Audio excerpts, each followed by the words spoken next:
Bonjour à toutes, bonjour à tous et bienvenue pour ce premier match ô combien important pour le maintien entre le Biarritz Olympique Pays Basque et l'USAP. l'USAP qui entreprend le début de ce match avec conviction. On va jouer ce petit côté très rapidement avec ce premier essai de Doukivalou. Entre temps, on a réagi avec les Biarros. Deux pénalités d'Iliam Perrault, 29e minute de jeu. Tout est en préparation sur le côté fermé, voire même sur l'extérieur. Et c'est Koubeli, comme d'habitude, qui va ramener son équipe. La diagonale magnifique à la 52e minute de jeu pour l'USAP. Pour revenir dans cette partie à 13 partout avec la transformation à suivre, avec ce doublé de Doukivalou et l'interception qui va faire très mal aux Basques.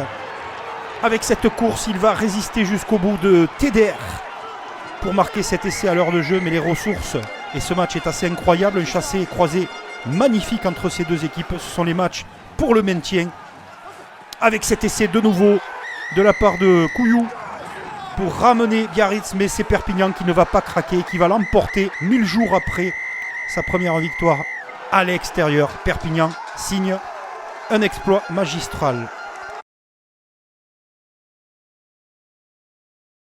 Autre match et autre raison de bien le suivre à Paris Arena La Défense.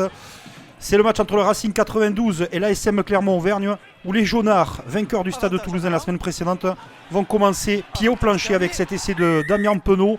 Les Racingman un peu empruntés dans ce début de match et surtout maladroits. La puissance de Georges Moala pour le demi-tour toupie et le second essai à la 24e pour Clermont. La réaction ne tarde pas avec cette équipe du Racing 92 et l'essai de Maxime Machonneau qui prendra la direction de Bayonne la saison prochaine. Coup de pied de renvoi, toujours de l'inattention, des problèmes, des fautes techniques pour les Racingman. En tout cas, l'explosivité, la puissance est du côté de Fourcade qui va marquer le troisième essai. Le Racing va réagir. C'est Clermont qui sera en tête à la mi-temps, 19-15. Superbe passe allongée pour l'essai de Teddy Thomas en bout de ligne. Clermont vire en tête à la pause. Seconde période, les Jaunards toujours dans le match, bien inspirés. Mais le Racing 92 veut mettre un terme à cette série de défaites au nombre de 4 d'affilée, avec une dernière action pour aller chercher le match, avec des Jaunards qui n'ont pas démérité, qui ramèneront un point de bonus défensif. Mais cet essai va libérer les Franciliens par l'intermédiaire de Loré, victoire du Racing 92. Face à Clermont qui prend effectivement ce bonus, ça valait bien une petite danse. Le Loup recevait la section paloise. Le Loup toujours pour exister dans ce championnat et surtout dans le top 6 aux objectifs de qualification. Et ils vont dominer de la tête et des épaules, surtout dans le sillage d'un joueur aussi puissant, l'autobus Taufa, qui marque le premier essai. Derrière, on arrive à passer les bras, on retrouve toujours l'autobus, version 2. Ce coup-ci, il ne va pas au bout. On va en trouver un tout aussi solide sur les ailes. Tuisova avec cette magnifique passe volleyée.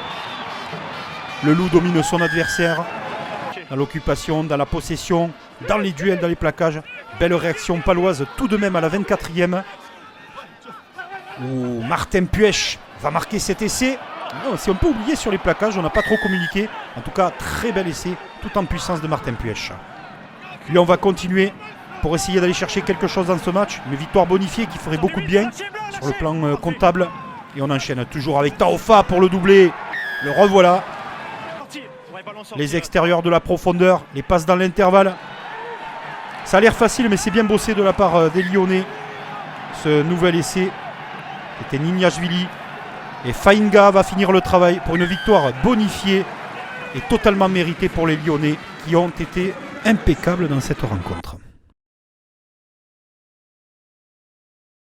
Castres Olympique, Stade Français, Paris, les bords de la goutte, le stade Pierre Fabre. On n'a pas été trop gâté en termes d'essais, mais par contre il y avait des conditions très difficiles, vent, froid.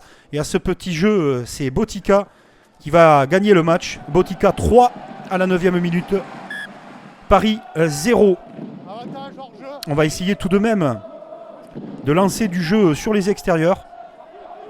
Et on va se mettre à la faute du côté castré. Joris Second va répondre. L'ancien Ori Aqua ajuste à l'entrée presque des 22 mètres. 24 mètres face au poteau. 3 partout. Castres Essaye d'accélérer les Castrés qui nous avaient gratifié d'une remontada tout à fait exceptionnelle la semaine précédente face à La Rochelle. Et on avait eu un drop aussi de Dumora face à La Rochelle. Bien, il récite encore une fois l'exercice en passant un nouveau drop, 9-3 pour Castres, puisqu'il y a eu une pénalité entre-temps. Monsieur l'arbitre va pénaliser les Castrés à la 44e pour ballon gardé au sol. Joris Second ne tremble pas. 9-6 pour Castres face à Paris. Castres a forcé la décision à l'heure de jeu et Paris va revenir dans cette rencontre sur le score de 15-9, toujours avec la botte de Joris Second. On n'a pas eu grand chose à se mettre sous la dent en termes de jeu, mais en tout cas c'est Castres qui l'emporte et Castres monte sur le podium.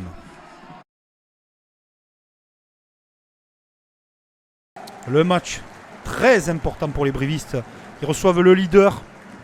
Les Brives pétris de qualité. Ces joueurs qui sont capables d'envoyer du jeu sur l'extérieur. On le voit avec ce sublime essai de Bitouni Yata dans les premiers instants avec un Amédée Domenech qui explose.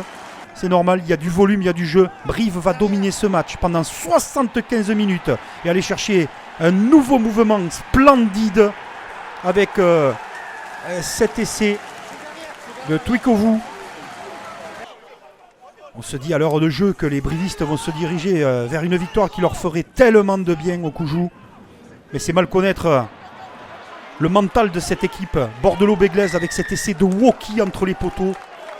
Et à la 75e minute de jeu, avec un 19 partout, Maxime Lucu va crucifier cette équipe de Brive. Le leader s'impose 22-19 à Brive dans cette journée de top 14, amputé de 2 matchs.